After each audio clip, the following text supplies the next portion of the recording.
Hello दोस्तों, welcome to study IAS. This is your educator और आज मैं जो टॉपिक लेके आया हूँ, ये टॉपिक होने वाला है कि Vodafone versus government of India. मतलब कि आप लोगों को पता होगा कि अभी कुछ दिनों पहले ही वोडाफोन ने, आप कह सकते हैं, एक तरीके से एक केस जीत लिया है। गवर्नमेंट ऑफ इंडिया के अगेंस्ट में था वो केस। ओके, जहाँ पे उन्हें 20,000 करोड़ रुपए, मतलब 20,000 करोड़ रुपए टैक्स पे करना था। अब वो पे नहीं करना पड़ेगा इन्हें। ओके दोस्तों, तो उसी केस के बारे में हम लोग इन डिटेल में आज अपनी वीडियो में पढ़ने वाले हैं कि कब से ये बातें चलती आ रही हैं, इसके पीछे की स्टोरी क्या है और अब क्या, अगर वोडाफोन जीत चुकी है तो इसमें जो हमारी गवर्नमेंट है इसका क्या नुकसान हुआ है। इन सभी बातों को हम लोग आज की वीडियो में डिस्कस करेंगे।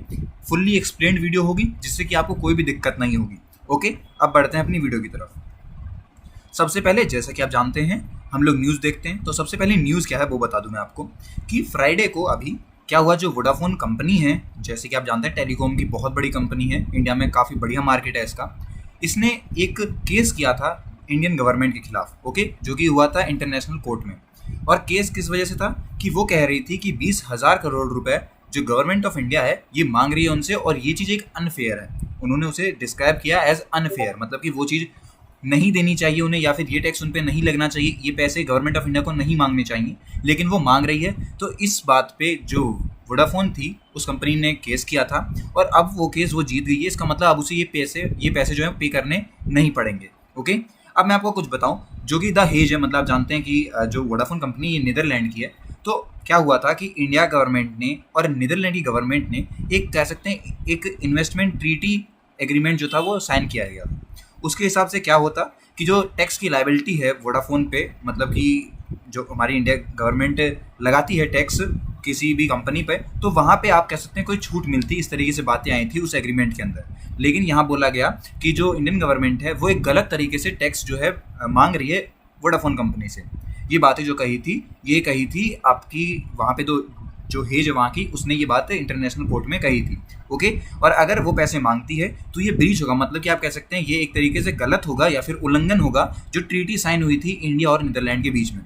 अगर वोडाफोन से जो इंडियन गवर्नमेंट है ये एक एक्स्ट्रा जो पैसे मांग रही है, इतने सारे पैसे, ये एक तरीके से आप कह सकते हैं ये गलत होगा। ओके, तो ये न्यूज़ थी जिसकी वजह से जो वोडाफोन कंपनी थी उसने क्या किया, केस कर दिया इंडियन गवर्नमेंट के खिलाफ में। ओके, आई होप कि अब आपको न्यूज़ समझ में आ गई होगी क्या बात चल रही है। नेक्स्ट अब देखते हैं, आपको कुछ मैं बताऊं कि यहाँ पे क्या है, वो जीत चुकी है वोडाफोन कंपनी। अब इसमें कुछ और खास वाली बात है नहीं, उसको मैं आपको बिल्कुल डिटेल में बताऊं कि किसने क्या कहा है, ऐसा कुछ नहीं। तो सिंपल मीनिंग में वो जीती, लेकिन इससे किसी भी तरीके का, आप कह सकते हैं, डैमेज नहीं मिला है हमारी गवर्नमेंट ऑफ इंडिया को। बस ये कहा गया है कि उन्हें 40 करोड़ रुपए देने पड़ेंगे, और वो 40 करोड़ रुपए क्या हैं, वो हैं 60% ट्राइब्यूनल्स एडमिनिस्ट्रेटिव कॉस्ट है जो कि हमारी गवर्नमेंट को देनी पड़ेगी। और साथ ही साथ जो वोडाफोन कंपनी है, बाकी के 40% जो है वोडाफोन कंपनी अपने उसके खिलाफ में रखेगी। ओके, तो इस तरीके से वो पूरे जो पैसे हैं वो कंप्लीट हो जाएंगे। ओके, ये बात आपको ध्यान रखनी है। ये बात ध्यान रखिए कि गवर्नमेंट ऑफ इंडिया को अभी 40 करोड़ रुपए देने की बात कही गई है। सिर्फ 40 करोड़ रुपए नहीं, साथ ही साथ इंडिया गवर्नमेंट को वो पैसे भी रिफंड करने पड़ेंगे जो उसने अब तक कलेक्ट किए हैं। मतलब कि वो पैसे आपके 45 करोड़ रुपए हो गए जो हमारी गवर्नमेंट ने अब तक कलेक्ट किए थे। ओके, इस अपील के बाद जो, मतलब अब तो वो पैसे नहीं देने चाहिए थे उसे, कंपनी को, गवर्नमेंट ऑफ इंडिया को, तो अब वो पैसे भी वापस करेगी और साथ ही ये 40 करोड़ रुपए भी वापस करेगी।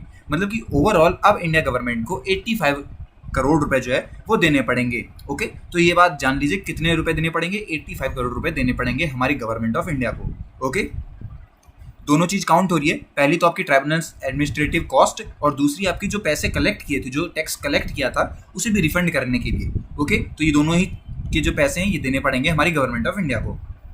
आप देखिए कि स्टोरी, मतलब कि मैं बताऊं कि बातें कहाँ से चलती आ रही हैं, पूरी बात आपको बताता हूं मैं। देखिए क्या हुआ कि हमारी गवर्नमेंट ने क्या बोला कि 12,000 करोड़ रुपए जो है वो देने पड़ेंगे टैक्स के, साथ ही साथ उस पर इंटरेस्ट लगा जो कि आपका 7,900 करोड़ रुपए हो जाता है।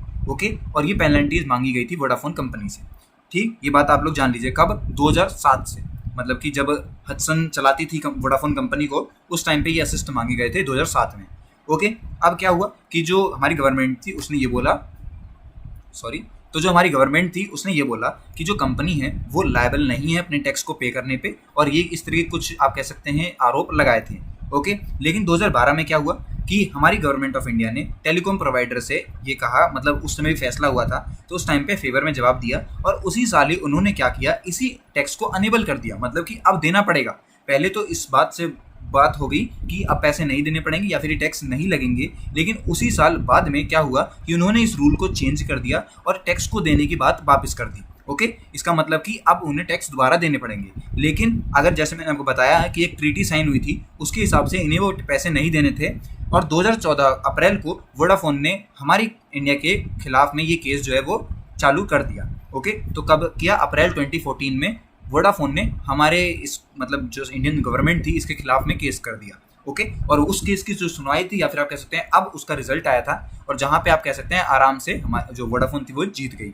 ओके, उसे अब इतने सारे पैसे नहीं देने पड़ेंगे। अब देखिए आखिर ये कंपनी के जो पैसे होते हैं ये क्यों मांग रही है? जो ट्रीटी तो चलो साइन हुई, पर कोई और जो पैसे बनते हैं उनको क्यों मांग रहे थे? तो अब क्या हुआ, एक हमारी सुप्रीम कोर्ट ने अब एक बिल्कुल आप कह सकते हैं डेफिनेशन दे दी है एजीआर की, मतलब कि एडजस्टेड ग्रॉस रेवेन्यू जो है उसकी एक आप कह सकते हैं डेफिनेशन बिल्कुल अच्छे तरीके से दे दी है। अब किसी तरीके की दिक्कत नहीं है। तो हमारी जो गवर्नमेंट है उसने ये कहा है कि डिपार्टमेंट ऑफ टेलीकॉम वो 3 से 5% लेगी उनके एजीआर से, और वो चार्ज होगा उनका एयरवेज का जो वो यूज़ कर रही हैं। जैसे आप लोग जानते होंगे, आप अगर अपने किसी दोस्त को कॉल करेंगे तो जो एयरवेज यूज़ हो रही है उसका वो पैसा लेगी हमारी डिपार्टमेंट ऑफ टेलीकॉम, और वो कितना होगा उसके एजीआर का 3 से 5% का। साथ ही साथ वो एक लाइसेंस फ़ी भी लेगी जो कि 8% होगा उसके एजीआर का। अब तक क्या था कि ये एजीआर डिफाइन नहीं था, मतलब बहुत बड़ा डिस्प्यूट था, कोई जानता ही नहीं था ये एजीआर की क्या डेफिनेशन है, मतलब एजीआर क्या होगा। लेकिन अब उन्होंने बता दिया है, बिल्कुल अच्छे तरीके से डेफिनेशन दे दी है उन्होंने कि एजीआर में उनके सारे रेवेन्यू जो है वो इंक्लूड किए जाएंगे, उसके बाद उसका 3 से 5% जो दिया जाएगा और 8% लाइसेंस फी पे लिया जाएगा। ओके, इस तरीके से डेफिनेशन दे दी गई थी, और अब जो है इस तरीके से चार्जेस जो है वो लिया करेगी हमारी डिपार्टमेंट ऑफ टेलीकॉम। ओके, अब कोई दिक्कत आगे नहीं आने वाली है। अब मैं एक और चीज़ आपको बताना चाहूँगा कि सिर्फ यही कंपनी नहीं है, बाकी भी और सारी कंपनी, बहुत सी कंपनियाँ हैं जिन्होंने केस किया था हमारी गवर्नमेंट के खिलाफ में, मतलब उनके फैसले के खिलाफ में, गवर्नमेंट के खिलाफ नहीं, फैसले के खिलाफ केस लिया था। और उसमें आपकी काफ़ी सारी कंपनी होती है, एक आपकी केरन कंपनी है, उसने भी किया था और वो भी जीती थी उस टाइम पर। ओके दोस्तों, तो इस तरीके से जो कन्फ्यूज़न होती है तो ऐसे फैसले आ जाते हैं। तो आई होप कि अब आपको चीज़ें समझ में आ गई होंगी कि आखिर वोडाफोन और इंडिया के बीच में जो केस चल रहा था वो क्या था, केस स्टोरी क्या थी, कितने रुपए गवर्नमेंट को देने पड़ेंगे, और ये सारी बातें आई होप कि अब आपको क्लियर हो गई होंगी। तो दोस्तों यही थी पूरी वीडियो मेरी, आई होप कि आप लोग को अच्छी लगी होगी। मिलते हैं अपनी अगली वीडियो में, तब तक के लिए गुड बाय।